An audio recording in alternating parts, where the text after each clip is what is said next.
Hello, अभी मैं court room में हूँ, मैं तुम्हें बाद में फ़ोन करता हूँ, अभी बात नहीं कर पाऊंगा। हाँ, वो डॉक्यूमेंट मैंने भेज दिए, तुम चेक कर लेना, ठीक है? हाँ, बस सर का साइन चाहिए। पिंपल धारा केस में कमीशन की रिपोर्ट गांव वालों के पक्ष में है। लक्ष्मी कुमार जी के मुताबिक गांव के खेतों के नीचे बहने वाली जलधारा पर सिर्फ किसानों का ही हक है। वो सभी इस पानी का इस्तेमाल खेती के लिए कर सकते हैं, लेकिन आज सुबह ही मल्टीनेशनल कंपनी की तरफ से पिटीशन भी दिया गया है कि आसपास के 200 गांव के नवयुवकों ने वहां खेती न करके फैक्ट्रियां लगवाने की विनती की है। माय लॉर्ड, पिंपल धारा गांव के आसपास के युवक अचानक इस केस में कैसे आ गए? और वो सभी लोग उसी गांव के हैं या कहीं और के? इसका क्या सबूत है? उनके राशन कार्ड, वोटर आईडी, डिग्रियां वगैरह सब कुछ अटैच है इसमें। तो हम इस पिटीशन को खारिज कैसे कर सकते हैं? पढ़े लिखे युवा ही हमारे देश का भविष्य हैं। हम इनकी पिटीशन को नजरअंदाज नहीं कर सकते। माय लॉर्ड, उन सभी का पिंपल धारा से ताल्लुक है, ये बात उन्हें साबित करनी होगी। 2324 दस्तावेज सबमिट किए गए हैं। अब ये जाली है या नहीं, ये आप प्रूव कीजिए। उन्हें जाली साबित करने के लिए थोड़ा वक्त लगेगा। हम इन डॉक्यूमेंट्स की एक कॉपी चाहते हैं। ठीक है, आपको सभी डॉक्यूमेंट्स की कॉपी मिल जाएगी। अदालत को यह केस जल्दी ही क्लोज करना है, इसलिए आपको 5 दिनों के अंदर उन दस्तावेजों को जाली साबित करना होगा, नहीं तो आप ये केस हार भी सकते हैं। Court dismiss.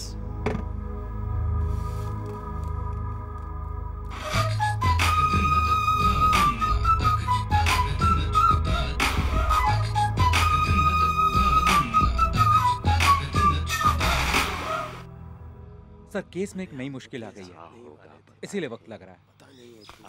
खत्म हो ही जाता। जी वाह। उनके सभी degree, certificates, ration card, ID सब ओरिजिनल है। खुद देखा तुमने? ऐसे कैसे हो सकता है? अच्छी तरह देखा है, मगर ये 2300 लोग इंडिया में है ही नहीं, विदेशों में काम कर रहे हैं मजदूरों की तरह। इन सभी लोगों को उन्होंने सोच समझ कर चुना है।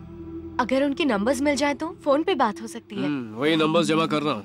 मुझे उनमें से 50 लोगों के नंबर्स मिल गए। उन्हें आप कॉल कीजिए, सब साफ हो जाएगा।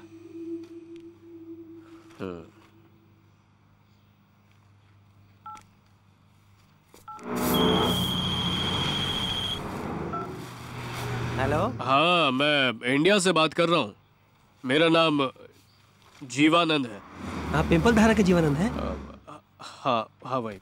अच्छा, क्या आपने यहाँ गांव में फैक्ट्री लगवाने के लिए मल्टीनेशनल कंपनी को सपोर्ट किया? ये क्या कह रहे हैं आप? मैंने तो ऐसा कुछ नहीं किया। कंपनी वालों ने आपका राशन कार्ड, डिग्री सर्टिफिकेट सब कुछ दिया है। दरअसल मेरे कागजात तो मालिकों के पास ही रहते हैं, बल्कि मैं तो यहाँ मलेशिया में मजबूरी में सफाई का काम करता हूँ। मैं फिर से अपने गाँव आकर खेती करना चाहता हूँ। क्या यही बात आप इंडिया में आकर कोर्ट में कह सकते हैं? नहीं जीवा जी, मैं यहाँ 5 साल के कॉन्ट्रैक्ट पर हूँ। मेरा पासपोर्ट भी कंपनी के पास है। मैं तो सिंगापुर में टैक्सी चलाता हूँ। आपका पासपोर्ट किसके पास है? वो तो साहब लोग के पास ही रहता है। नहीं जीवा, मैं यहाँ 5 साल के कॉन्ट्रैक्ट पे हूँ। मेरा पासपोर्ट भी कंपनी के पास ही है। वो मुझे टाइम से पहले नहीं देंगे। 2 साल का कॉन्ट्रैक्ट है, निकल नहीं सकता हूँ भाई।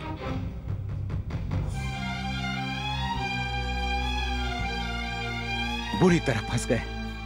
सब के सब कॉर्पोरेट कंपनियों के मजदूर हैं। सोची समझी साजिश है। एक कॉर्पोरेट कंपनी हमेशा दूसरे को सपोर्ट करेगी। कोई इंडिया नहीं आ पाएगा, कुछ नहीं कर सकते। क्या मतलब? ये फैसला तो उनके हक में गया।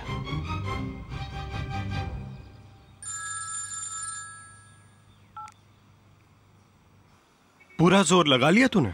तू मुझसे टक्कर लेने चला था। मैं कोई छोटा बच्चा हूं क्या? हा? तुझे कीड़े की तरह मसल दूंगा मैं। ये दिमाग का खेल है, समझा? ज्यादा फड़फड़ाने की जरूरत नहीं है। तेरे जैसे लोग तो मेरे तलवे चाटते हैं। 100 आदमी रखे हैं मैंने तेरे जैसे, सब मेरे हिसाब से और मेरे लिए काम करते हैं। अगर मुझे कुछ हो गया तो वो सब मुझे सपोर्ट करेंगे और तू उनके सामने बस एक छोटा सा कीड़ा है, ये हमेशा याद रख।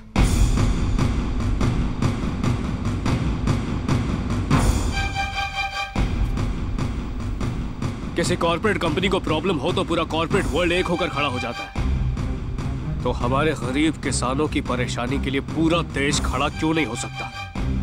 पर ऐसा करने के लिए हमें सबका सपोर्ट चाहिए। हाँ हाँ, क्यों नहीं, जरूर।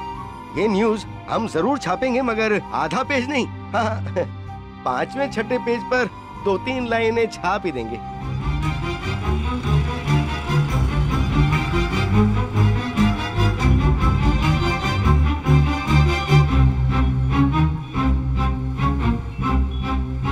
हमारी हालत को समझने की कोशिश कीजिए सर। 2300 लोगों की झूठी पिटीशन है, उन्हें पब्लिक के सामने लाए बिना उसे झूठा साबित नहीं कर सकते सर। आपके साथ मुझे पूरी हमदर्दी है, लेकिन अब ये केस बहुत पुराना हो चुका है, इसलिए अगर आप कलेक्टर ऑफिस के सामने धरना करें तो न्यूज बन जाएगी, या फिर आप में से कोई खुदकुशी की धमकी दे तो खबर में वजन आएगा। वरना आप ही सोचिए, गांव वाले अगर भूखे मर रहे हैं तो शहर वालों का क्या लेना देना। कोई मीडिया इस न्यूज को कवर नहीं करेगा, न्यूज में वैल्यू होनी चाहिए। ये तुम्हारे गांव की प्रॉब्लम है यार, इसमें हम क्या कर सकते हैं? खुद ही देख लो, हमें बोर मत करो।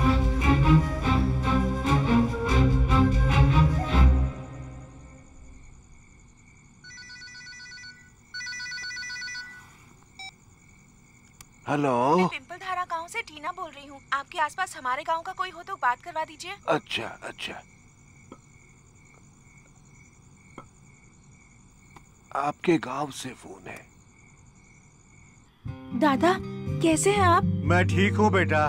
कोर्ट का फैसला 5 दिन के लिए क्यों टल गया? यहाँ सब बहुत चिंता में है कि ये केस कहीं हम हार तो नहीं जाएंगे। हम जरूर जीतेंगे बेटा। ठीक है दादा, माँ भैया से बात करना चाहती है। हाँ हाँ, अभी बात करवाता हूँ। लो, अपनी माँ से बात कर लो।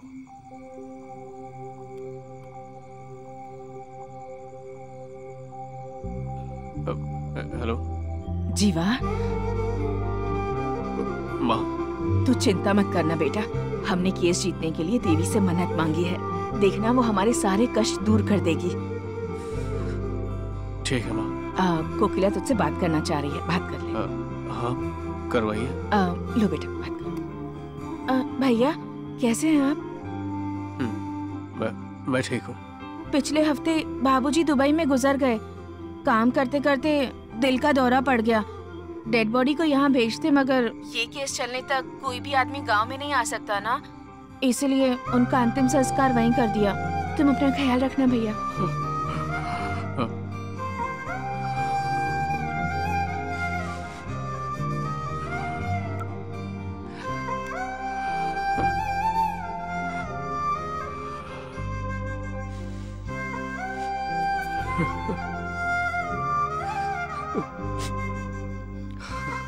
बेटा, अगर हम चाहते हैं कि सरकार और मीडिया हमारी बात सुने तो फिर वही तरीका है, हम में से 5 लोग आत्महत्या कर लें। वैसे भी अब जीने के लिए उम्र ही कितनी बची है हमारी।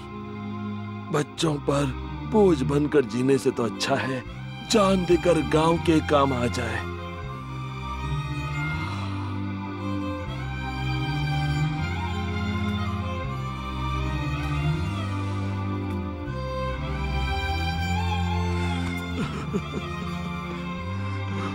बाबा, उम्र के साथ जिंदगी सस्ती नहीं हो जाती। हम सब इस जंग को जिंदा रहकर ही जीतेंगे बाबा।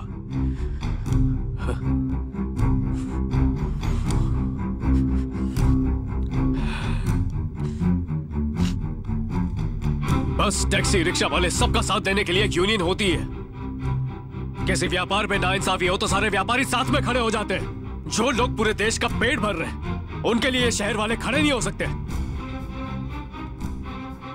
खाने के लिए दाल चावल गेहूं प्याज सभी कुछ किसानों के खेतों से ही आता है। जैसे ही किसानों की परेशानी सुनते हैं दुबक के घरों में बैठ जाते हैं। जिसने कभी कुएं से पानी न निकाला हो वो हम किसानों का दर्द क्या समझेगा बेटा? समझना पड़ेगा।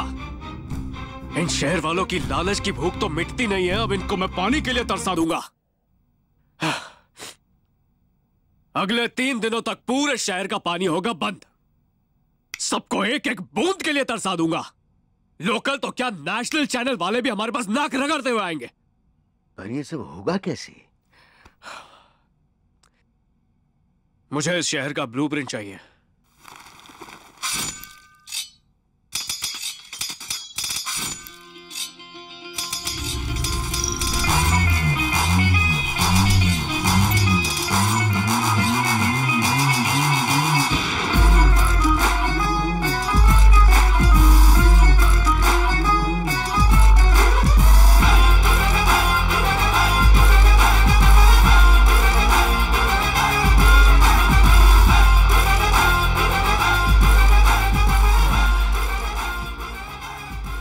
80% पानी तालाबों से आता है, 10% टैंकर से और बाकी 10% ग्राउंड वाटर से। इन सब में सिर्फ तालाब की सप्लाई है जो हम ब्लॉक कर सकते हैं। जब नलों में पानी नहीं आएगा तो लोग डेफिनेटली टैंकर मंगवाएंगे। टैंकर वाला पूरे शहर की पानी की जरूरत तो पूरी नहीं कर पाएगा, तो तीसरे दिन तक टैंकर भी फेल।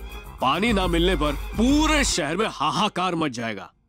मेरा मकसद आम लोगों को तकलीफ देना बिल्कुल नहीं है, बस वो गांव वाले की तकलीफ को अच्छी तरह से समझ जाए और मीडिया वाले हमारा साथ दे दे, बस और कुछ नहीं चाहिए। तो कौन देगा मेरा साथ?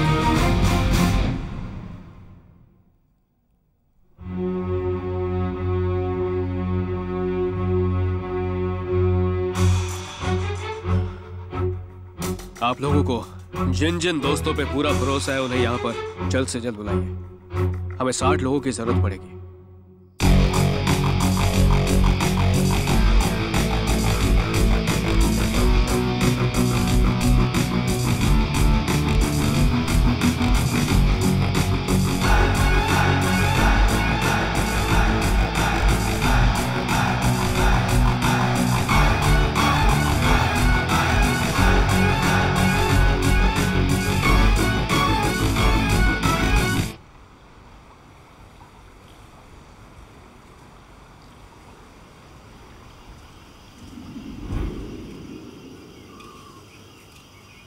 पाँच बजे मुझे पानी खोलना था। आंख देर से खुली तो 1 घंटा लेट हो गया। ठीक है, आप खोल दे।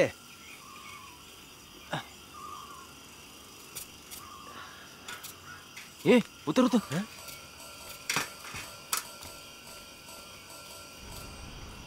ये क्या है? अगर तुमने पानी खोला तो 1000 किसानों की मौत होगी। चल सीढ़ी पुलिस को देते।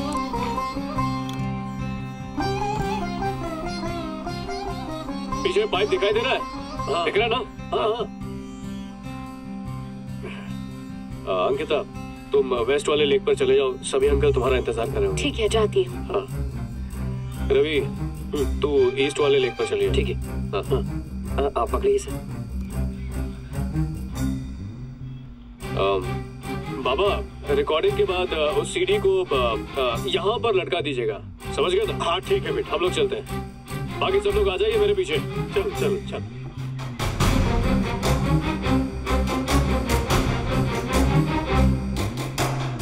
ध्यान से बेटा, ध्यान से।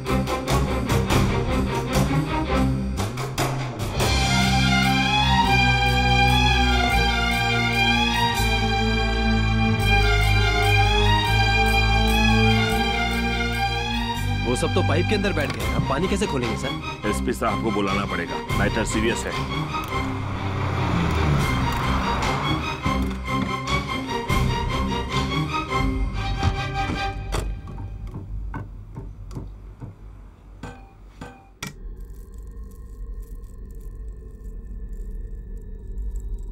अंदर कोई है क्या?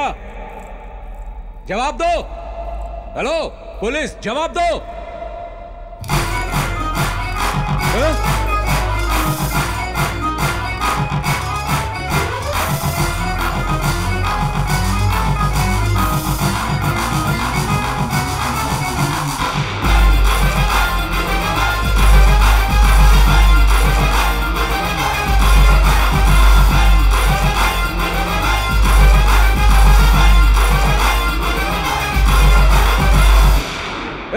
यहाँ अंदर क्या कर रहे हो? चलो बाहर निकलो। बाहर आते हो कि मैं अंदर आऊं? बाप का राज समझा है क्या? दूध पीते बच्चे नहीं बैठे हैं यहाँ। ये देखो पेट्रोल, हम तो डूबेंगे सनम, लेकिन तुमको भी कहीं का नहीं छोड़ेंगे।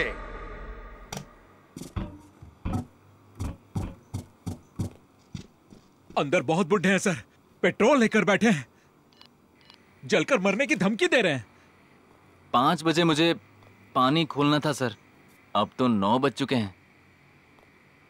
सर, हमें खबर मिली है कि सिर्फ यही नहीं, उन्होंने बाकी 4 तालाब भी ब्लॉक करके रख दिए हैं। अब हमें क्या करना चाहिए सर? सभी पाइपों में बूढ़े बैठे हुए हैं।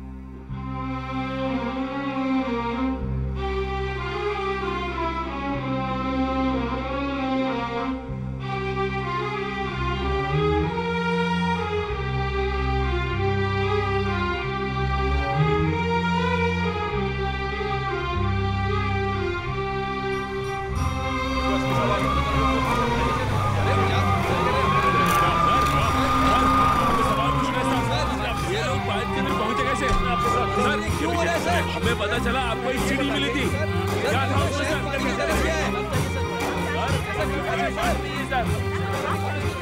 अगर हमने इस जगह से पाइप तोड़ने की कोशिश भी की, क्योंकि यहाँ पर कम लोग हैं, तो वो लोग और अंदर चले जाएंगे। 18 किलोमीटर की पाइप है, तोड़ तो देंगे, रिप्लेसमेंट कैसे होगा? और तो और वो लोग पेट्रोल लेके बैठे हैं। अगर खुद को आग लगा ली तो पूरी पाइपलाइन ब्लास्ट हो सकती है सर। सर वो लोग जीवानंद के कहने पर आए हैं और वही उनका लीडर है। वो भी उनके साथ अंदर ही बैठा हुआ है। अगर वो मान गया तो सभी लोग मान जाएंगे सर। तभी मैं सोचूं ये गांव वालों का आइडिया नहीं हो सकता।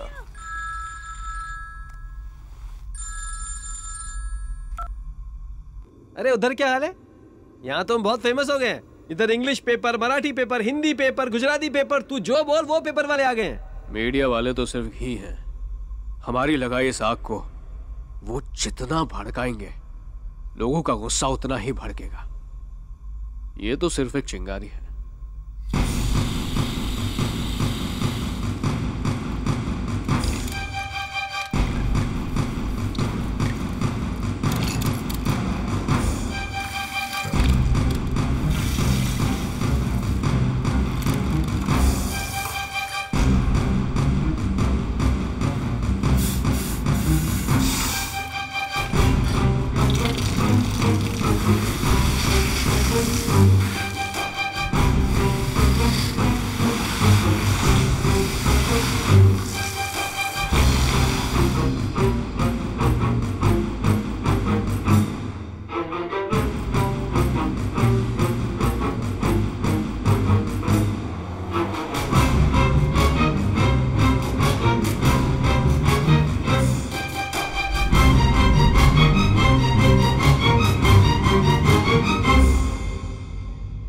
चौंकाने वाली बात यह है कि पाइप में बैठे सभी आतंकी बुजुर्ग हैं। उनकी तादाद 1000 से ज्यादा बताई जा रही है। ये है अरुण कुमार उम्र 73 साल, कृष्ण कुमार उम्र 71 साल, गुरुनाथ उम्र 69 साल, पांडुरंग उम्र 74 साल, सोमनाथ उम्र 72 साल, दामोदर उम्र 75 साल, राममूर्ति उम्र 73 साल, मनीष भवन उम्र 75 साल, दादाजी की फोटो। अरे सुनते हैं टीवी पर आपके पापा की न्यूज आ रही है। सवाल ये है कि ओल्ड एज होम के बूढ़े ऐसा काम कर सकते हैं? किसानों से आखिर उनका रिश्ता क्या है? जानेंगे एक ब्रेक के बाद। आप लोग कहीं मत जाइएगा, हम जल्द ही लौटेंगे जागो न्यूज में। पानी की किल्लत ने शहर के लोगों की रात की नींद और सुबह का सुकून हराम कर दिया है।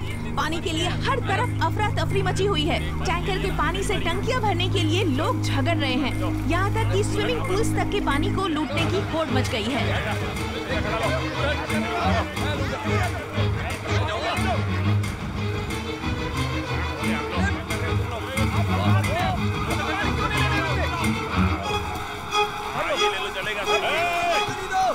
तुम लोग मेरे खाली क्यों कर रहे हो? ये जाहिल गवार लोग कहाँ से आ गए? You uneducated guys! What the hell you are talking? We are poor but educated, minded. पूरे शहर में पानी के टैंकरों पर कब्जा करके पानी लूटना शुरू कर दिया है। बिगड़े हुए हालात को काबू करने में शहर की पुलिस तक नाकाम साबित हो रही है और उनके ऑफिसर्स मंत्रियों के सामने शर्मिंदा हैं। आज लगातार दूसरे दिन शहर में पानी नहीं आया है। धरना सेठ हो या मजदूर, ऑफिसर्स हो या चपरासी, इस पानी की कमी ने सबके अंतर खत्म कर दिए हैं। सभी परेशान हैं। सबका ध्यान अब जीवानंद पर है। अब देखते हैं कि आगे क्या होता है, लेकिन तब तक सुनते हैं प्यारा सा गाना। 8 साल हो गए पानी के लिए तरसते हुए और आपकी हालत 2 दिन में खराब हो गई। एक बाल्टी पानी के लिए 12 मील चलकर जाते हैं। हम इंसान नहीं है क्या? अगर गांव में पानी की सुविधा होती तो हम लोग शहर में क्यों आते बताइए? हमने देखा कि गांव वाले शहरी लोगों के बारे में क्या सोचते हैं। अब देखते हैं कि शहरी लोग गांव वालों के बारे में क्या कहते हैं। गांव और शहर दोनों ही बहुत अलग है। आप दोनों को कंपेयर नहीं कर सकते। This is ridiculous. अगर खेती की जमीन पर फ्लैट्स बना दिए जाएंगे तो पानी कहाँ से मिलेगा? ध्यान रखो, गाँव की कदर नहीं की तो प्यासे मरोगे। मैं एक सब्जी वाली है। शहर के लोग ये जानने की कोशिश भी नहीं करते कि भिंडी पेड़ पर उगती है, गेहूं जमीन के नीचे उगते हैं या प्याज पौधों पर उगते हैं। ये सब बात से उन लोगों को कोई फर्क नहीं पड़ता। क्या कर रहा है? एफएम सुन रहा है क्या? अभी तक हमने मीडिया से बात तक नहीं की है और सभी गांव वाले हमारे सपोर्ट में आ चुके हैं। मगर शहर के लोगों के दिलों में हमारे लिए गुस्सा फूट रहा है। इसलिए कल सुबह 8 बजे मैं प्रेस वालों से मिलूंगा। उसके बाद शहर का हर इंसान गांव वालों की तकलीफ अच्छी तरह समझ पाएगा। अब चिराग चाहे कितने भी नए हथकंडे आजमा ले, पब्लिक खुद उसकी धज्जियां उड़ाएगी। बस एक ही मुश्किल है। कैसे मुश्किल? वो जीवानंद कोलकाता की जेल से भाग गया है। न्यूज आई थी। अगर वो यहाँ पर पहुँच गया तो सारी की सारी प्लानिंग चौपट हो जाएगी, सब कुछ बर्बाद हो जाएगा।